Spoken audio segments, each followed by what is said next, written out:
Hello and welcome back for this edition of the Rushville Recap, everybody. And today we're going to be talking about the Community Crossing Program, which helps Indiana communities for funding for new paving. And so we're going to kick it off to Brian and Mike for some more on this topic. So, Nick, Community Crossings is we call it CCMG.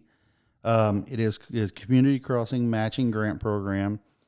And a lot of times we and the average citizen give elected officials at the state level a lot of, we critique them. A lot of times, sometimes give the opinion we don't know that, if they're doing the right thing. But this program here was one that I think they got right. I think they got right early on, and they've stuck with the program. So what they did was they enacted basically a gas tax.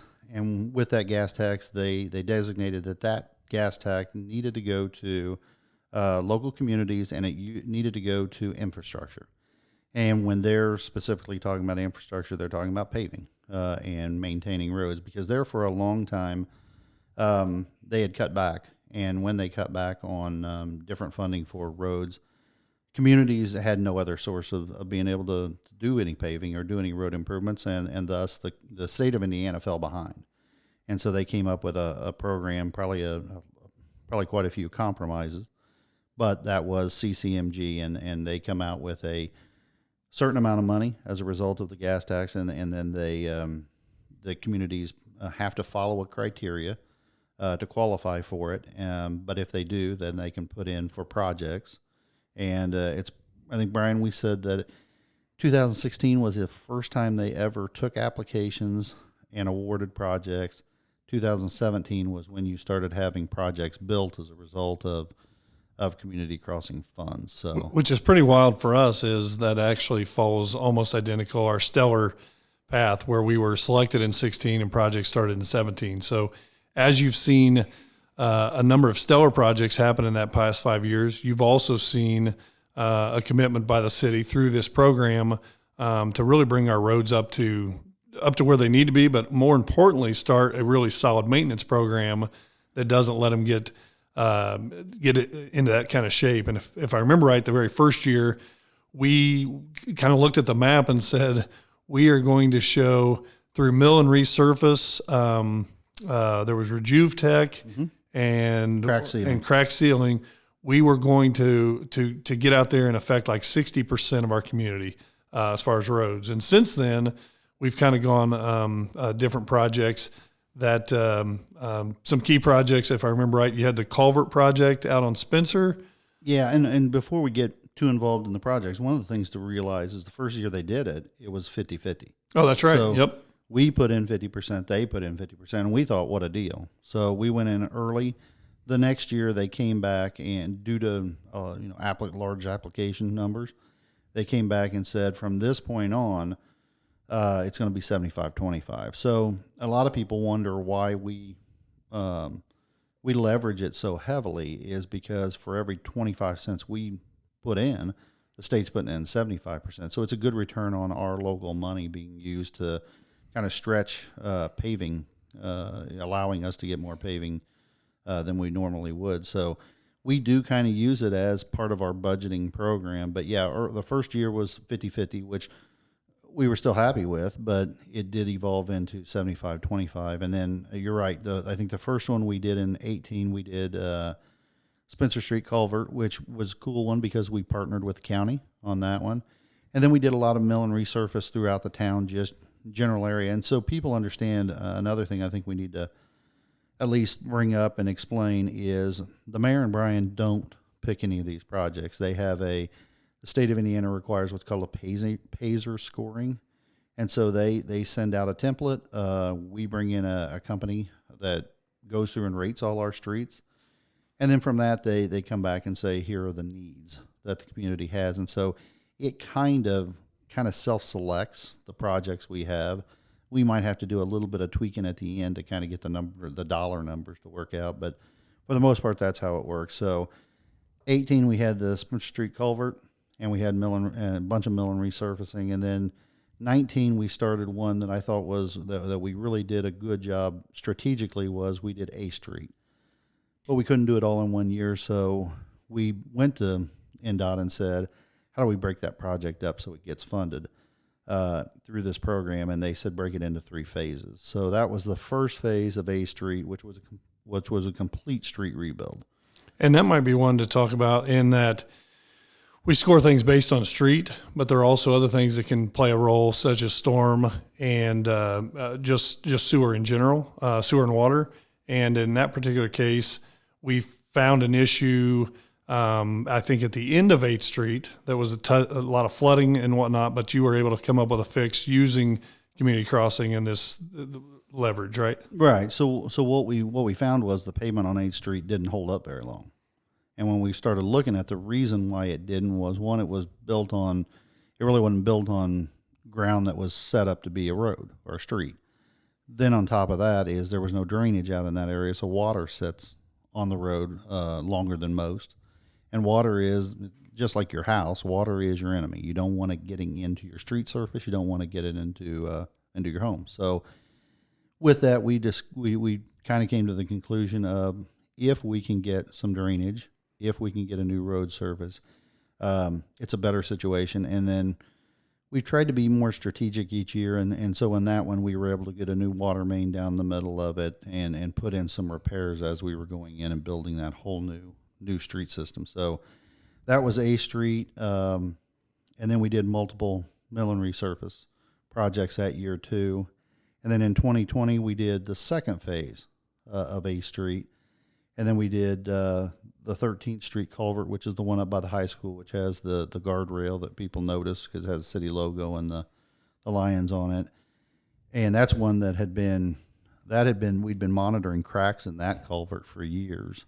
And the school was pleading for help. And so the program it came through and helped. And literally almost every bus that went to the high school crossed that bridge at some point, whether they were crossing it to get lined up in front or waiting and then go in a different direction. But that was definitely one nice partnership in helping the school.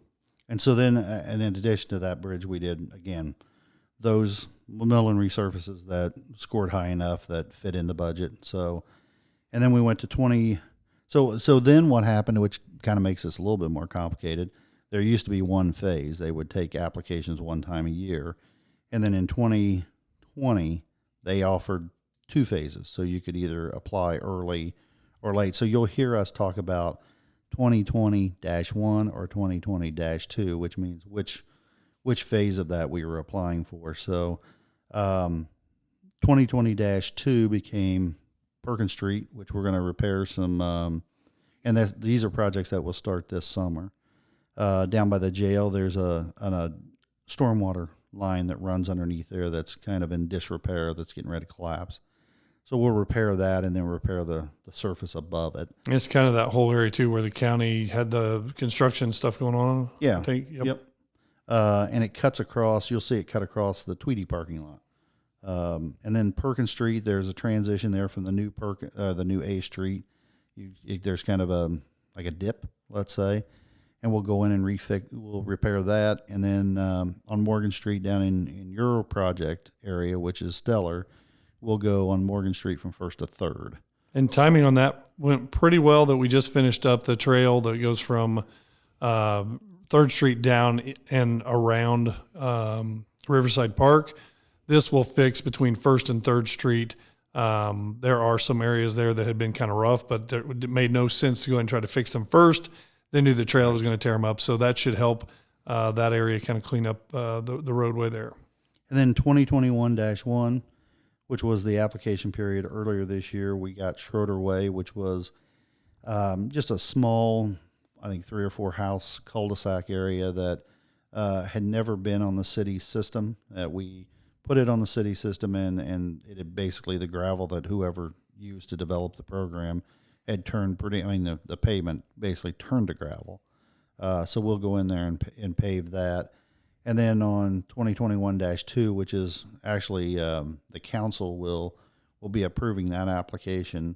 That will be A Street Phase 3, which is the worst area, but you kind of had to do it in phases, kind of working from where the water ended up draining to. That's where you wanted to start first. So yep, and we've had several people in that area or that part of the community that asked, hey, we haven't seen 8th Street, our part come yet, but it definitely was a 3-phase project, and it had to start with basically the natural flow of land, I think is what you've said, something like that in the past. So we're finally to the area that we were looking to, that really had the biggest issues with kind of the flooding area. That should certainly be solved as we get through phase 3. So that application will be going in July. Yep. And then another part of that, there's a list of mill and resurface projects along with that. And then there's Hunt Road, another culvert replacement that we're sharing again. Like I say, it's a neat opportunity. We have partnered with the county, and so they pay half, we pay half to be able to get out Spencer Street, because one side is city, one part's county. And on this one, the culvert's actually in the city, but it dead ends and would isolate a couple houses out in the county that would get stuck out there. So, like I say, I think it's a nice gesture on their part to partner with us, and both of us get that repaired. And I was going to mention too, this is something that has been nice for us because one, we're staying on top of these things. We're getting, I think it's safe to say we're getting ahead of the game and really starting to work more preventative than having to go out and fix everything, which is nice. And we've actually had, and anyone certainly can apply for when we put one of these projects out, but we typically get, there's a company called Globe, Robinson Paving, and O'Mara seem to be the big three that come around here. So having 3 reputable companies that are bidding on our projects and really giving us a good chance to have a nice, I guess, get a good cost estimate or bid when we go after these is kind of nice as well. Yeah, I mean, I can safely say that there is no possible way a community like ours could keep up on the infrastructure, especially road surfaces, without a program like this. It is critical to what we do.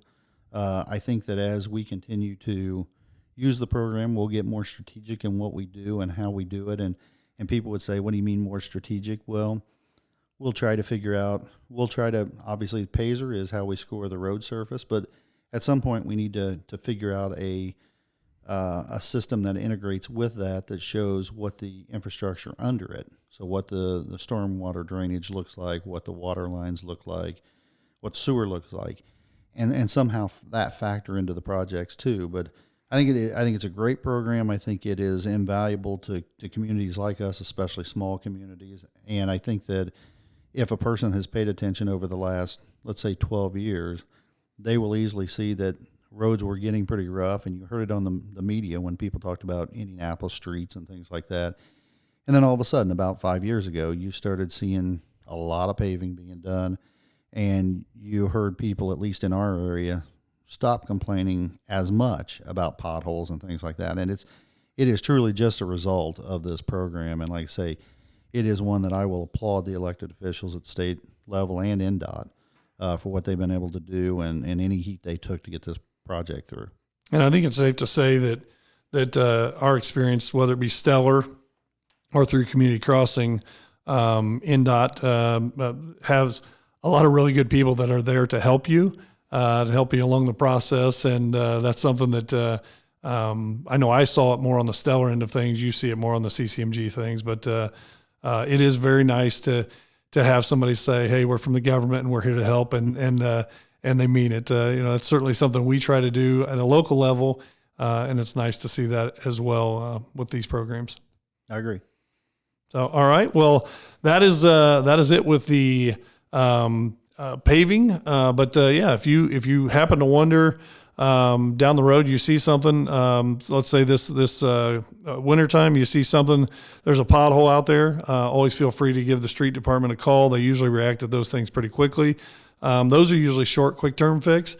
This program is more of our longer, big picture thinking.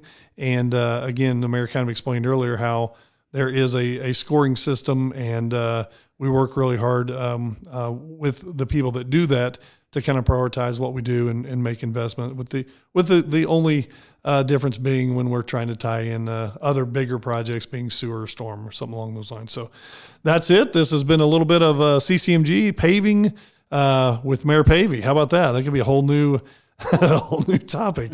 But thanks for tuning in, and we'll see you the next Rushville Recap. Some say all roads lead to Rushville, and we're doing our best to make sure that they look fantastic for you guys. So that's it. Everyone have a great day. That was it for this edition of the Rushville Recap.